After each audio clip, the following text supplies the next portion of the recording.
Sebagai bentuk kepedulian untuk pendidikan pada anak-anak, sekelompok anak muda di Kota Medan, Sumatera Utara membangun pondok belajar bagi anak-anak marginal. Di sana mereka melakukan berbagai kegiatan seperti bermain dan belajar.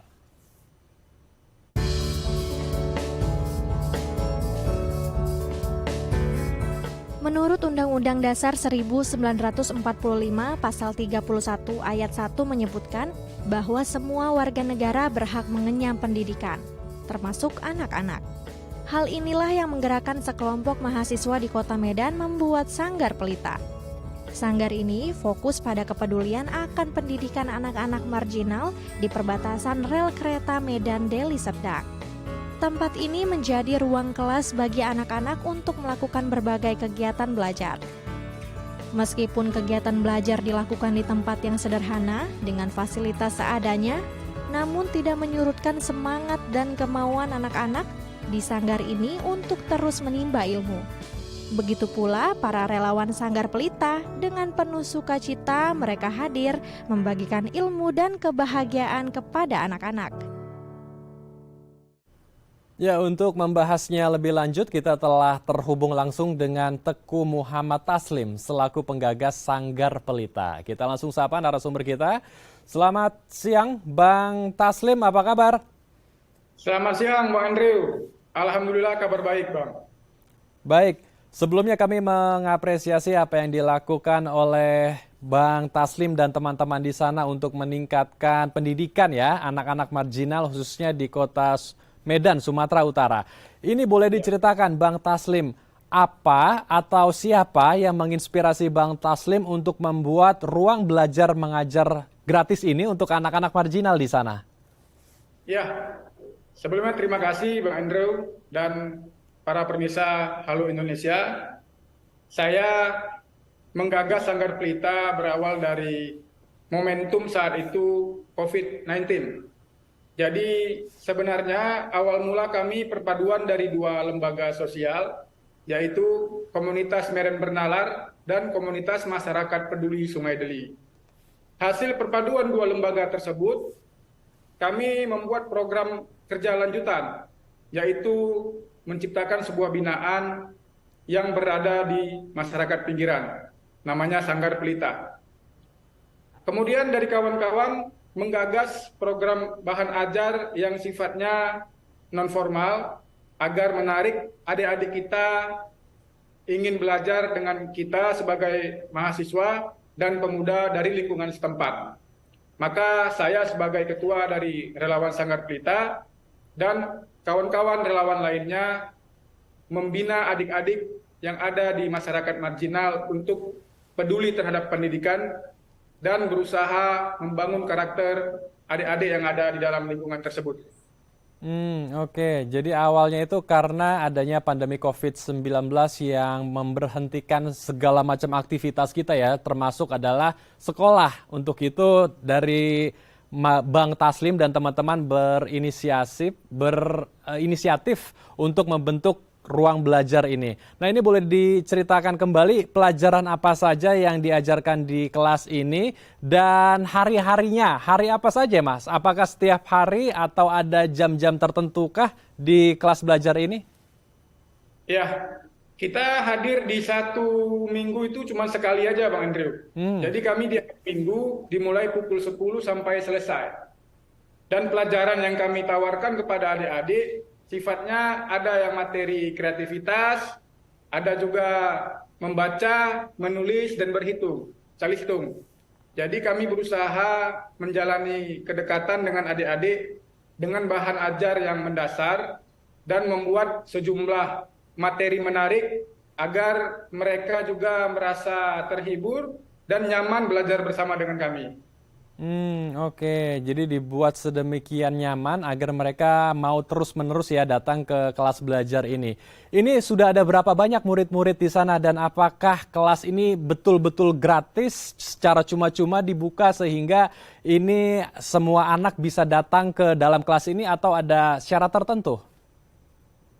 Secara data kita terhitung ada 30 anak murid yang sudah hadir di sanggar kita. mengingat kita hari ini sudah ada 2 tempat sanggarnya, Bang Andrew. Oke. Dan semua diisi oleh relawan yang terhitung 35 relawan. Jadi kita pecah menjadi 2 tempat bagian dan diisi oleh beberapa kawan-kawan sesuai dengan bidang-bidang yang telah kita tentukan. Anak-anak kami semua meratakan apapun, tidak ada kriteria khusus yang ingin belajar bersama dengan kita, baik itu secara agama, secara suku, itu kami semua plural sistemnya. Jadi tidak ada mengkotak-kotakan, kami mengajak semua adik-adik untuk agar peduli dengan pendidikan dan ingin belajar supaya masa depan yang lebih baik lagi. Oke, jadi semua boleh masuk ya ke dalam kelas belajar ini. Tetapi apakah ini gratis atau tidak dipungut biaya untuk belajar ke sini, Mas Taslim? Gratis, Bang. Kita tidak ada memungut biaya apapun, baik itu dari alat tulis kita siapkan, atau bahan praktek ajar kita siapkan, alat-alat peraga. Kita tidak pernah memungut biaya sepeser pun kepada adik-adik, karena mengingat juga mereka keterbatasan dalam hal ekonomi, juga strata sosial yang kita sebut ya menengah ke bawah. Oke, jadi betul-betul gratis, tidak dipungut biaya bagi anak-anak marginal yang ingin belajar di ruang belajar ini ya. Kalau begitu, bagaimana untuk biaya administrasi ya, atau biaya akomodasi para guru di sana, kemudian buku-buku, dan juga biaya-biaya yang lain untuk bisa memenuhi fasilitas, sarana dan prasarana ruang belajar ini. Itu dari mana? Apakah dari uang saku sendiri secara mandiri berkolekan begitu ya, patungan untuk menyediakan semua hal itu, Bang Taslim? Ya. Jadi kegiatan kita ini kolektif kolegial, Bang Andrew. Yang memang biaya ditanggungkan dari kami semua pribadi, terutama, dan alhamdulillah kadang juga ada yang bantu dari luar kami yang memberikan alat tulis, alat peraga, dan bahan-bahan yang sifatnya materi lainnya. Jadi tempo hari ini kami mengeluarkan biaya secara pribadi untuk adik-adik bisa belajar nyaman dan fasilitas lengkap kepada tawaran dari kami, relawan Sanggar Pelita. Oke, jadi betul-betul dari kantong pribadi ya untuk menyediakan sarana prasarana di kelas belajar ini, luar biasa sekali. Nah, kalau kita bergeser sedikit ke anak-anaknya sendiri, tadi sudah dijelaskan bahwa anak-anak marginal yang sebagian besar datang untuk belajar ke kelas ini. Kalau untuk menarik anak-anak marginal untuk kembali belajar, terutama anak-anak marginal yang sudah mengenal uang ya, karena banyak anak-anak marginal yang mungkin mereka banyak juga membantu orang tuanya bekerja, mencari uang, entah mengamen ataupun berjualan sesuatu. Ini sepertinya agak-agak sulit, Bang Taslim. Bagaimana cara atau pendekatan Bang Taslim dan teman-teman di sana untuk mengajak anak-anak mau kembali lagi belajar? Ya, yang pertama kita perlu tahu dulu gaya dari anak-anak kita yang dibina dalam kegiatan Sanggar Pelita ini modelnya gimana. Jadi kalau memang mereka sudah turun ke lapangan, mencari uang sendiri, juga ada mengamen, mengemis, dan lain sebagainya, kami mengajak secara persuasif, yaitu biasa kami buat hiburan dan ada merchandise yang akan kami kasih, juga kami buat belajar sambil bermain, agar mereka juga bisa mengisi waktu luang selingan setelah kegiatan mereka di luar. Kita tidak mencampuri kegiatan mereka yang sudah berjalan, hari-hari mereka mencari makan di jalanan, tetapi kami relawan bagaimana melakukan pendekatan itu dan menyisipkan sedikit materi pendidikan agar mereka juga peduli dengan dirinya sendiri, dengan masa depannya, terutama bagi kami relawan, pengalaman juga di masa muda hari ini, mensyukuri nikmat yang sudah dititipkan kepada kami, bahwasanya masih ada lagi rupanya orang yang tidak seberuntung kami hari ini berkegiatan di Sanggar Pelita. Oke, luar biasa sekali. Jadi ada semacam trik ya atau sebuah siasat agar anak-anak mau kembali belajar harus menggunakan metode bermain sambil belajar agar mereka juga bisa merasakan kenyamanan ya di Sanggar Pelita ini. Baik, lalu bagaimana pertanyaan selanjutnya? Bagaimana perubahan anak-anak sebelum dan setelah mengenal Sanggar Pelita? Bang Taslim, tapi ditahan dulu Bang karena kita akan bahas usai jeda.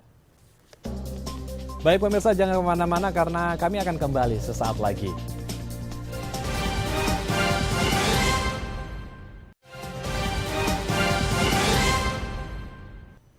Terima kasih pemirsa, Anda masih bersama kami di Halo Indonesia. Kita akan melanjutkan perbincangan hangat kita bersama dengan pemuda inspiratif dari Kota Medan yaitu Bang Taslim. Bang Taslim, melanjutkan pertanyaan saya di segmen sebelumnya. Apakah ada perubahan yang signifikan sebelum dan setelah anak-anak di kaum marginal ya, terutama belajar di Sanggar Pelita ini? Apakah mulai dari karakternya yang berubah signifikan, sudah mulai menjadi lebih santun dan pendidikannya terutama ya? Apakah ada yang betul-betul sangat signifikan terlihat, Bang Taslim? Ya, jadi kita sebelum gerak kegiatan Sanggar Pelita, ada melakukan riset terdahulu. Melainkan kita wawancara dengan anak-anak yang akan kita bina. Ada salah satu dari anak murid yang dulunya kami pernah wawancarai. Adik, cita-citanya jadi apa? Ada jawaban dari adik itu, saya jadi semacam agen narkoba lah, kita bilang. Dan juga ada satu lagi, adik-adik yang perempuan, adik kepengen jadi apa? Cita-citanya, saya kepengen, kita sebutlah yang familiar, mucikari atau pekerja seksual gitu-gitu. Jadi di sana memang rentan seperti yang terjadi hari ini, Bang Andrew, di masyarakat pinggiran tentang hal-hal profesi yang seperti itu. Mereka melihat langsung dan men-trigger dirinya menjadi seperti apa yang ada dalam lingkungannya. Kami berusaha membatasi dan mendobrak gimana cara mindset anak-anak ini bisa berubah. Dan tempo hari ini kami ketemu lagi dengan adik-adik itu. Alhamdulillah merasa sedikit banyaknya perubahan yang kami lihat dari santun dan tutur kata, tingkah laku dari adik-adik. Tadi sudah mulai terlihatlah berubah, Bang Andrew. Baik, jadi mindset yang berubah luar biasa ya. Dari yang sebelumnya mungkin tidak memiliki cita-cita, sekarang sudah memiliki sebuah harapan baru ya, karena sudah mengenal Sanggar Pelita ini. Tadi di tayangan ada beberapa pemuda juga. Itu apakah guru-guru yang mengajar di Sanggar Pelita dan apakah guru-guru tersebut adalah teman-teman dari Bang Taslim juga yang diajak untuk menjadi relawan mengajar anak-anak dari kaum marginal di kelas ini? Ya, itu semua terhitung relawan dan juga ada dari kawan-kawan dari masing-masing relawan yang ikut membersamai kegiatan itu agar berjalan dengan lancar. Saya juga membawa adik kandung saya untuk terlibat dalam kegiatan belajar mengajar dan dia membawa kawan-kawan yang lain juga tertarik menggerakkan kegiatan belajar mengajar ini di tempat Sanggar Pelita kita. Begitu Bang Andri. Oke, luar biasa sekali. Ini ya di tayangan yang kita sedang lihat, ini adalah sekelompok pemuda yang ikut berkontribusi untuk mengajar anak-anak marginal ya. Dan bagaimana sebetulnya sistem atau kurikulum di kelas belajar mengajar ini? Karena kan untuk memberikan ilmu kepada anak-anak marginal itu tidak sama dengan anak-anak yang ada di sekolah. Dan pendekatannya juga berbeda agar anak-anak marginal ini mau konsisten terus hadir di dalam Sanggar Pelita ini, Bang Taslim. Iya, jadi kita ada membentuk sebuah tim, yaitu divisi 3P yang kami biasa sebut. Pendidikan, pengembangan, pelatihan. Jadi melalui rumusan bidang 3P tersebut, dia merincikan bahan ajar materi apa yang akan kita tawarkan dalam setiap pertemuannya. Jadi memang sifatnya itu non formal, Bang Andrew. Kami mengikuti bagaimana kondisi keadaan yang ada di dalam lingkungan tersebut dan juga menyesuaikan cara masuk kita, strateginya bagaimana. Lantas kami berusaha mencari referensi yang terkait pendidikan-pendidikan non formal sesuai dengan gayanya mereka. Dan alhamdulillah adik-adik yang hari ini masih belajar merasa nyaman dan grafiknya naik untuk selalu hadir dalam setiap pertemuan kegiatan kita. Luar biasa sekali. Jadi memang sudah diriset sebelumnya untuk menentukan materi-materi apa saja yang akan diberikan sehingga anak-anak marginal juga bisa dengan mudah ya menerimanya. Sejauh ini tentu tidak mudah untuk membina dan memaintenance Sanggar Pelita ini ya. Pasti akan ada banyak hambatan, tantangan, dan rintangan. Sejauh ini apa saja yang menjadi kesulitan Bang Taslim dan teman-teman di sana untuk mengelola Sanggar Pelita ini atau mungkin untuk bisa membuat nyala api dari anak-anak tersebut bisa terus hidup ya untuk terus menimba ilmu di Sanggar Pelita ini, Bang Taslim? Ya, jadi kami mempersiapkan rencana program kerja, bagaimana adik-adik yang kami hadirkan setiap minggunya nyaman dan ingin terus belajar dengan kita semua di sana.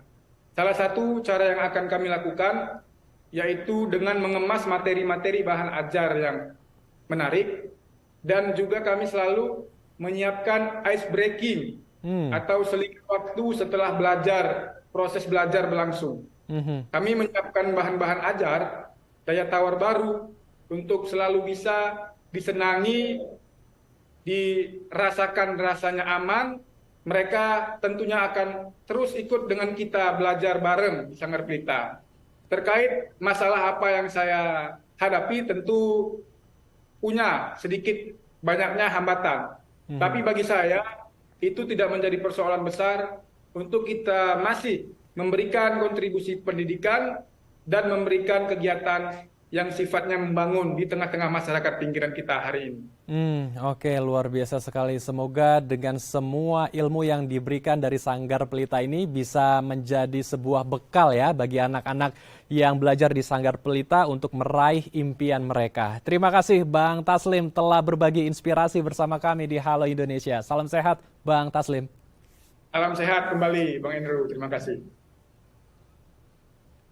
Pemirsa, usai jeda kami akan mengajak Anda untuk melihat aksi menyelamatkan hewan liar. Informasinya usai jeda tetap di Halo Indonesia.